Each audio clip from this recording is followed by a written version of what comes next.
There's a house at the end of a quiet street, nothing wrong with it on paper.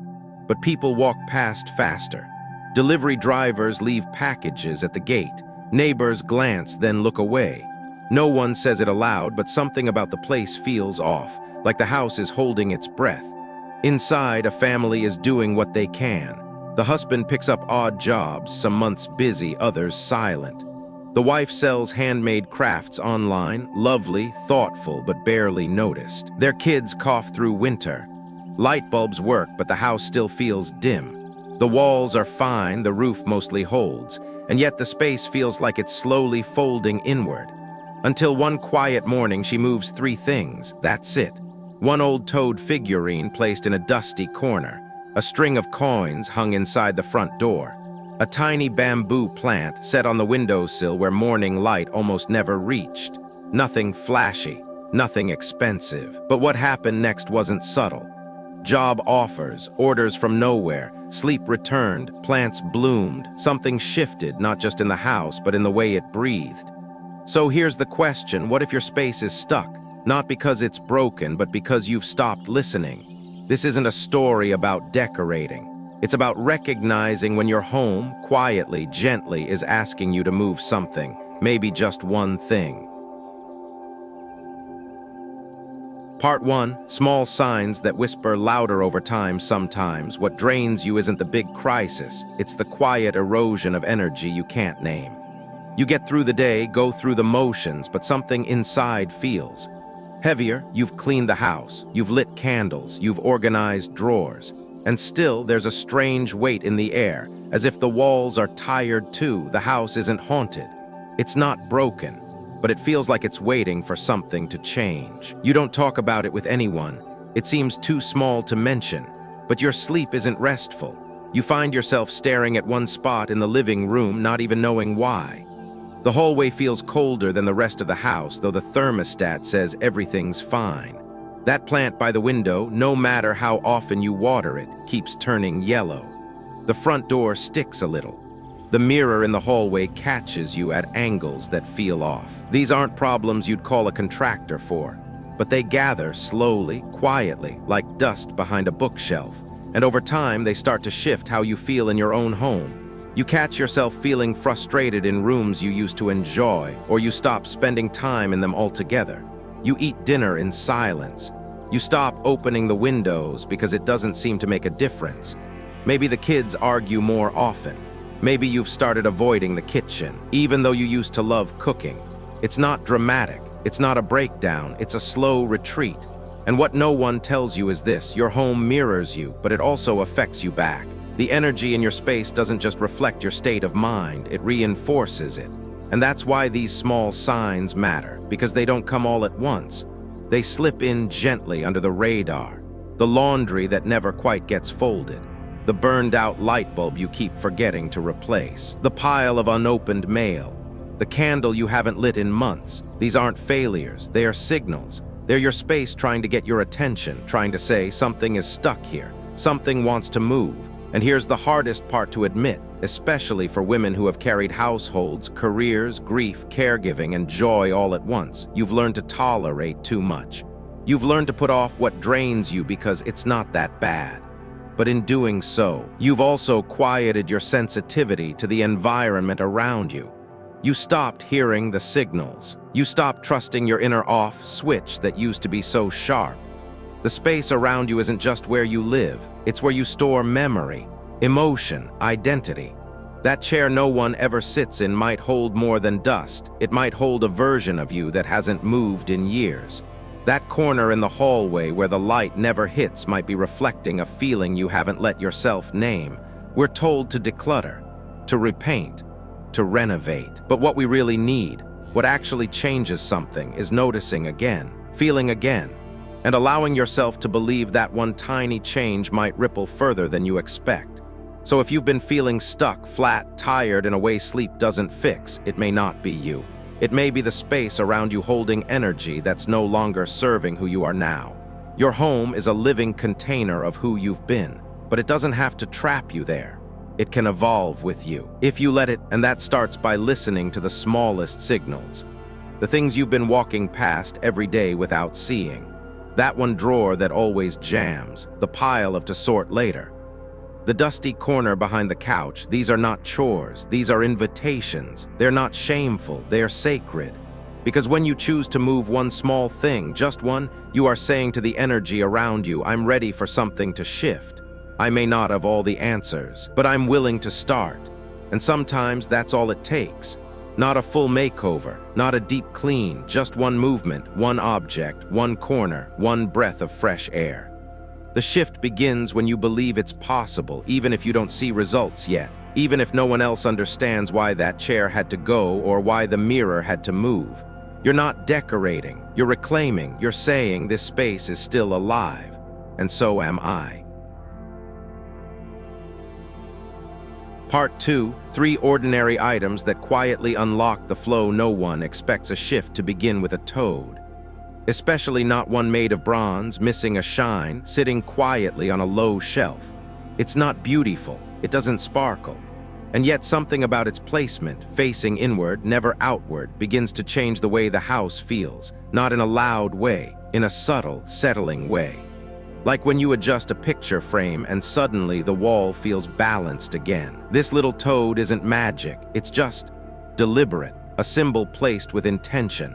A reminder to yourself that prosperity is allowed to return, that you've stopped pushing it away. The second item is even simpler, a string of old coins tied together with red thread hanging just inside the front door. No one notices them, they're not flashy, they don't announce themselves, but they create something you can't see, only feel. A kind of filtration system for energy. You walk in, and something heavy stays behind, something light is welcomed in. That red thread isn't just decorative, it's like a silent contract between you and the life you're calling back in. Let only the good things come through this threshold. Let the rest dissolve at the door. And then there's the bamboo, tucked into a ceramic pot. Thin, quiet, unassuming, it doesn't need much sunlight, it barely asks for water, but it grows, slowly, stubbornly, with a kind of grace that makes you pause when you pass by. It doesn't bloom, it doesn't perfume the air, but it stands. And that alone, especially in a home that's felt stagnant, is powerful, because what it tells you without saying a word is this: growth can happen anywhere, even in dim corners, even when no one's watching. None of these items are expensive, they don't match the curtains, they don't make sense to people who want proof before possibility, but they aren't here to prove anything. They're here to invite flow back into spaces that have forgotten how to receive. Because flow isn't something you force, it's something you make room for. And these objects, placed gently, intentionally, do just that.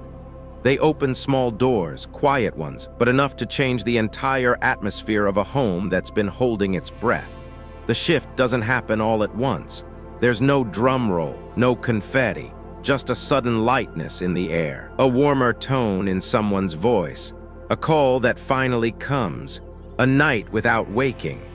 A plant that used to struggle, suddenly reaching toward the light again. The beauty of these changes is that they don't feel like miracles. They feel like remembering, like returning to a state your home once knew and is now ready to hold again. These 3 items don't work because of what they are. They work because of what they mean to you. Because of the message you send when you place them. I'm ready for life to move again. I'm open to the idea that a better flow doesn't have to come from exhaustion or endless effort. Sometimes it begins when you make the smallest gesture of belief, and then everything else follows. Part 3, when change doesn't make noise, but shifts your breath. Change doesn't always knock. It doesn't always show up as a new job or a check in the mail. Sometimes it slips in the back door unnoticed. It doesn't need to announce itself. It just starts shifting the way your house breathes and the way you breathe inside it. One morning, you realize the hallway isn't as cold. The kitchen feels a little softer somehow. There's more light, not more bulbs, just more light. It reflects differently off the surfaces. It lingers longer on the floors. You open the door and the air smells cleaner, even though you didn't light a candle. You find yourself standing in that corner you used to avoid, the one that felt heavy for no reason, and you stay there a little longer. Your body relaxes as if it no longer needs to brace. You make tea and actually sit down with it. Not out of discipline, but because your chair feels like it wants you back. It's not that life becomes easier. It's that you stop fighting the invisible things. Sometimes it starts with a message, a call from a company that had forgotten you until now. A client reaches out of the blue. Someone says yes, or maybe it's smaller than that. Maybe your sleep deepens. You wake up before the alarm and don't feel exhausted. You walk into the kitchen and decide to cook because it feels right. There's no trumpet, no aha moment, but your shoulders sit lower. Your breath drops deeper. You stop clenching your jaw without realizing it. This is how energy returns, not as a wave, but as a tide. Quiet, consistent, undeniable. The toad figurine you placed on that shelf doesn't glow or hum or sparkle, but you glance at it and it anchors you. The coins by the door don't chime, but the house feels more protected. The bamboo doesn't bloom, but you catch yourself noticing how green it is, how steady, how graceful. These items didn't change the world, but they changed the field. They reminded the home of what it's meant to be, a container for peace, for flow, for permission. You begin to notice other things too, the way clutter has quietly left. The way the mirror now catches light, not just reflection. The air doesn't feel heavy in the morning. Your space no longer pulls you into fatigue. It starts to give something back, and slowly so do you. You return to little rituals you forgot you loved. Folding laundry becomes a kind of quiet meditation. Wiping down counters feels less like a chore, more like a recentering. You light a candle, not because you need to cover a smell, but because you want to celebrate the moment. No one outside your home sees this shift. They don't know what's different, but they notice something in you. A lightness, a quiet certainty. You're no longer rushing, no longer pushing against life. It's not that everything is perfect. It's that you've remembered how to be in your space, and your space has remembered how to hold you. That's the part no one tells you. When your environment shifts, it changes how you carry your day. Not because it fixes your problems, but because it stops draining your spirit. You're no longer stepping over energy that's been trying to get your attention. You're no longer sleeping in air that feels unfinished. You've cleaned things deeper than the surface, and it shows in ways no one can name, but everyone can feel. When people visit, they linger longer. Their voices soften. They compliment things they can't describe. It just feels nice in here. And you smile not because you decorated, but because you activated, you shifted. You responded to what your space had been asking for all along. That's the real magic. It's not about changing your life overnight. It's about choosing to listen, choosing to respond, choosing to believe that what looks small can carry great weight. That one item, one corner, one breath can begin to soften years of tension. You didn't need to move out or start over. You just needed to move something inside. Then place your hands gently back into your home and say, "I'm ready." And it heard you. Part 4, it's not about the items, it's about how you place belief into them. It's easy to think the magic is in the objects, that the toad brings money, that the coins block negativity, that the bamboo pulls abundance into the room like a magnet. But if that were true, if it were only about the items, then anyone could walk into a store, buy them, and watch their lives transform overnight. And we know that's not how it works. The truth is quieter. It's not about what the items are, it's about what they mean to you. The shift doesn't come from bronze or thread or soil. It comes from your decision to treat them as more than decoration. It comes from the way you place them, not just physically, but energetically. It comes from the moment you say, "This spot matters, this object matters, and I'm choosing to give it meaning." Because belief isn't just a feeling, it's a frequency. And when you act on that frequency, when you move through your space with intention, it leaves a mark. You might not see it, but your house feels it. Your home starts to respond, not to the object, but to the energy you're emitting through it. And slowly, gently, the relationship between you and your space begins to shift. Let's look again at that little toad. When you first placed it on the shelf, you didn't believe in anything. Maybe you just thought, why not? But then something about it made you pause when you passed by. You started keeping the area around it clean. You checked to make sure it was still facing inward. And one day, without realizing it, you started to feel differently when you looked at it, not because it changed, but because you had, or the coins by the door. Maybe they looked silly at first. Maybe they didn't match your decor, but you left them up. And you started noticing how it felt when you came home. How there was a moment, just a breath, where your energy softened as you crossed the threshold. You couldn't explain it. You didn't need to. It was real enough to feel. And the bamboo, you watered it. You turned it slightly toward the sun, not because you had to, but because something in you wanted to. And that act, repeated day after day, became its own kind of ritual, not a routine. A quiet expression of care, of stewardship, of belief in growth, even when no one's watching, even when the growth is slow. These actions matter, not because the items are magical, but because they reflect the energy you're finally allowing back into your life. The part of you that used to trust, that used to hope, that still wants to receive. You're not just arranging decor. You're telling the world, I'm open, I'm willing, I'm making space for something better. And when you send that message over and over through the things you touch and tend to, it echoes, not in dramatic ways, not with sudden riches or fireworks, but with warmth, with clarity, with flow.